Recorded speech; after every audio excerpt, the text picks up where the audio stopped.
že naozaj to bola kataklizma celosvetová, zúčastnilo sa jej 31 štátov. Vtedy bolo na svete 2 miliardy ľudí, 110 miliónov zomrelo.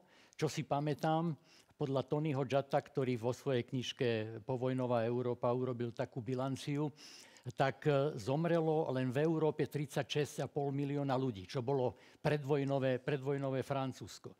Najhoršie je, že z tých 36,5 milióna, ktorí umreli, 19 miliónov boli civilné obete.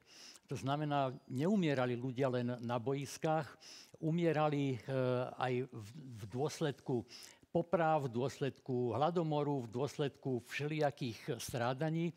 Plus, keď si zoberiete, to číslo si pamätám, že tí mladí muži, ktorí v Sovietskom zväze boli narodení v rokoch 21-22, tak z nich prežilo iba 3%. To znamená, že sa vlastne celá mužská populácia v istom veku vyprázdnila. To malo potom fatálne dôsledky na chod celej spoločnosti.